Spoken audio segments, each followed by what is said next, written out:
Epstein file से सामने आ रहे राज दुनिया भर में सुर्खियां बन रहे हैं। इनमें कई दिग्गज हस्तियों के नाम सामने आए।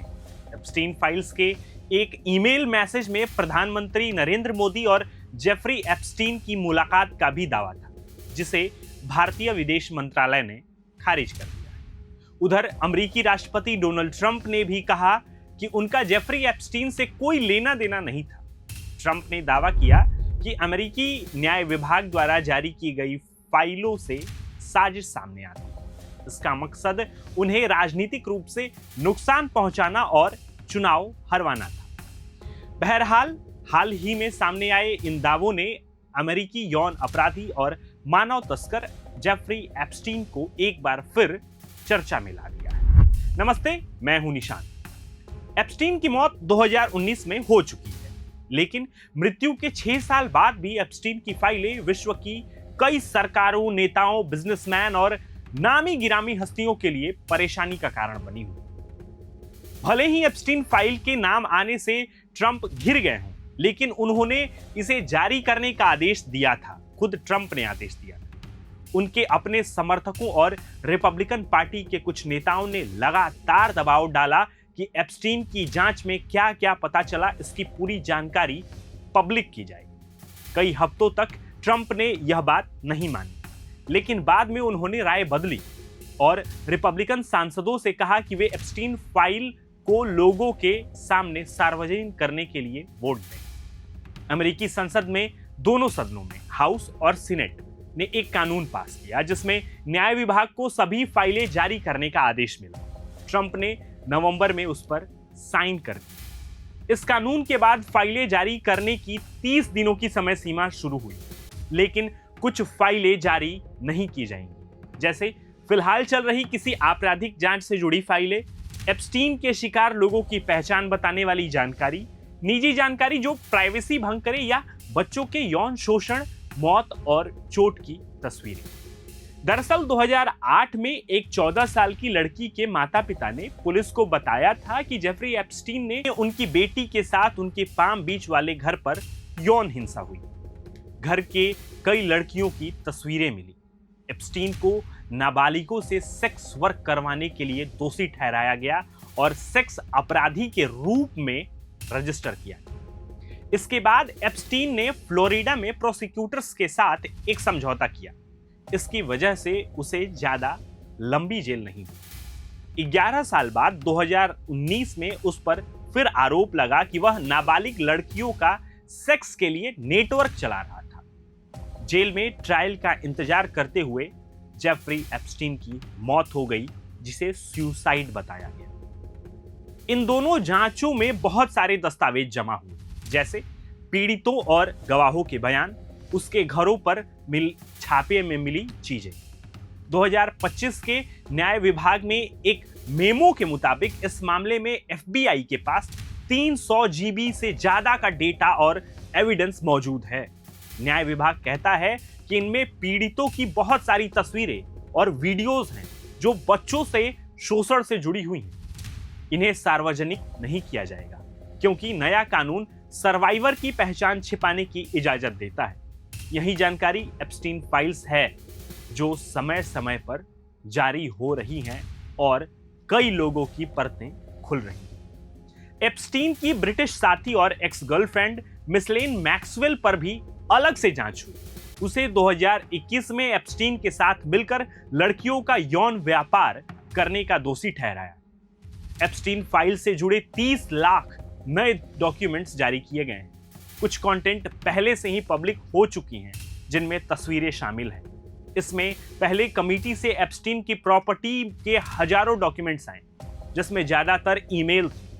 सितंबर 2025 में एक बर्थडे बुक जारी हुई, जिसमें ट्रंप के नाम वाला नोट था। हालांकि ट्रंप ने हमेशा की तरह यह नोट लिखने से इनकार कर दिया। भाई ट्रंप के राष्ट्रपति बनने के कुछ हफ्तों बाद ही फरवरी 2025 में न्याय विभाग और FBI ने एप्स्टीन फाइल्स का पहला चरण जारी किया, फर्स्ट फेज। कुछ राइट विंग प्रभावशाली लोगों को व्हाइट हाउस बुलाया गया, लेकिन उन्हें सिर्फ 341 पेज ही मिले, जो ज्यादातर पहले से सार्वजनिक रूप से उपलब्ध थे। इसमें एप्स्टीन के प्लेन फ्लाई रिकॉर्ड और किससे कांटेक्ट हुए यह बताया गया, लेकिन इससे भी कुछ नाम छिपाए गए।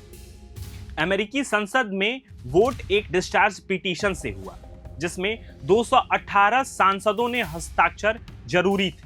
4 रिपब्लिकन और सभी 214 डेमोक्रेट ने साइन किए। 18 नवंबर को वोटिंग हुई और हाउस में 427-1 से बिल पास हुआ। लुइसियाना के रिपब्लिकन सांसद क्ले हिंगिस इकलौते ऐसे शख्स थे जिन्होंने इसका विरोध किया, जबकि कुछ सांसद वोट नहीं डाल पाए।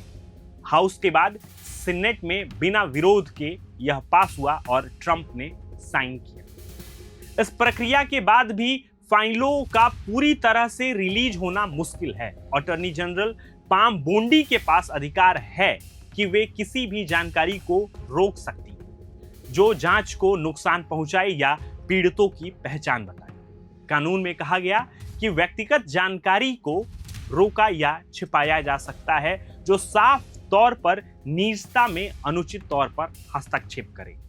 रिपब्लिकन कहते हैं कि एप्स्टीन से जुड़ी जांचों के नाम पर जानकारी रोकने या देरी करने की आशंका है। रिप्रेजेंटेटिव थॉमस मैसी ने कहा था कि जांच के नाम पर जानकारी रोकने की कोशिश हो सकती है। वॉल स्ट्रीट जर्नल के अनुसार मई में अटॉर्नी जनरल पाम बोंडी ने ट्रंप को बताया कि एफबीआई दस्तावेजों में उनका नाम है। ट्रंप एप्स्टीन के पुराने दोस्त थे। अखबार ने लिखा कि नाम होना गलत काम का सबूत नहीं है।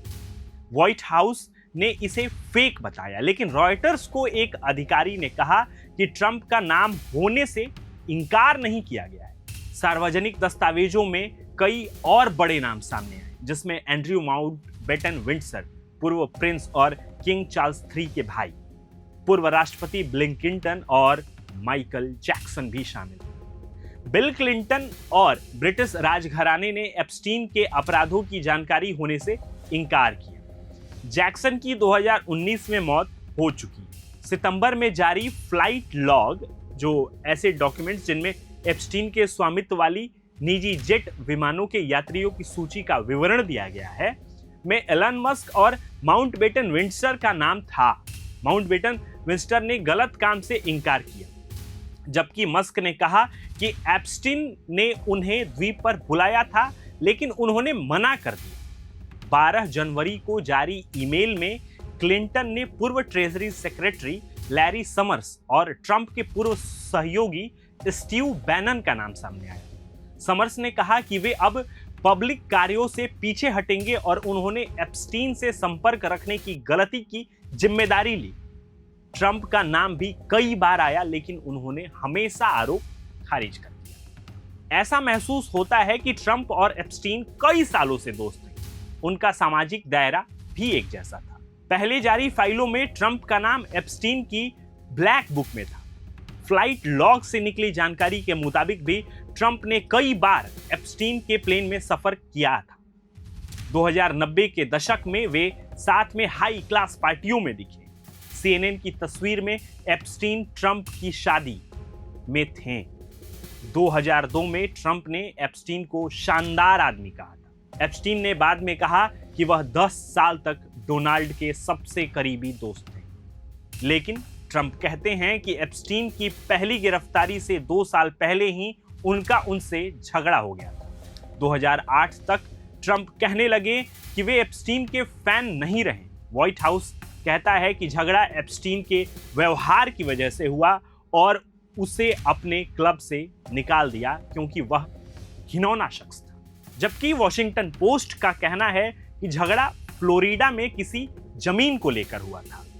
ट्रंप के मेक अमेरिका ग्रेट यानी कि मागा आंदोलन के कट्टर समर्थक लंबे समय से मानते हैं कि सरकारी अधिकारी एप्स्टीन के जीवन और मृत्यु से जुड़े अहम सच छुपा रहे हैं।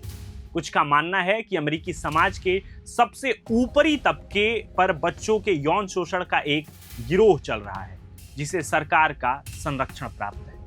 यह बात क्यू नाम के एक गुप्त व्यक्ति के रहस्यमय संदेशों से फैली। मीडिया रिपोर्ट्स में यह बात सामने आई है। कुछ का तो यह भी दावा है कि एप्स्टीन इजराइल सरकार का एजेंट था। आम लोगों के मन में कई ऐसे सवाल हैं। जिनके अभी भी जवाब नहीं मिले। जैसे फ्लोरिडा में एप्स्टीन को इतनी हल्की सजा क्यों दी गई? क्या इन काले कारनामों के पीछे सिर्फ एप्स्टीन और मैक्सवेल ही थे? और उसने जेल में आत्महत्या कैसे की?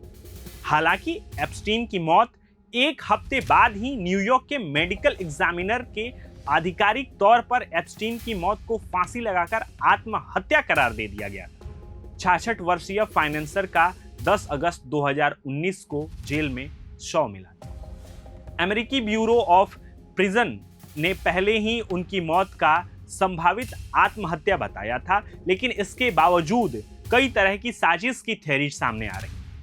इसके बाद अमेरिकी न्याय विभाग ने इस बात की जांच शुरू की कि न्यूयॉर्क की बेहद सुरक्षित मेट्रोपॉलिटन करेक्शनल सेंटर जेल में एप्स्टीन की मौत कैसे हुई। अटॉर्नी जनरल विलियम बार ने कहा कि जेल में गंभीर अनियमितताएं सामने आई हैं।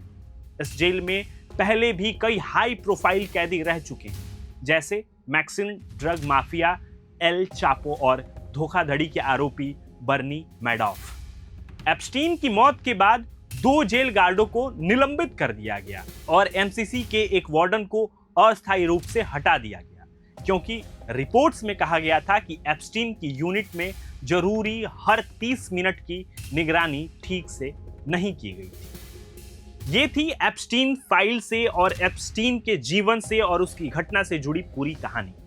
आप इस पर क्या सोचते हैं? कमेंट बॉक्स में जरूर बताएं। प्रभातखबर.com, विश्वास वही, रफ्तार नहीं।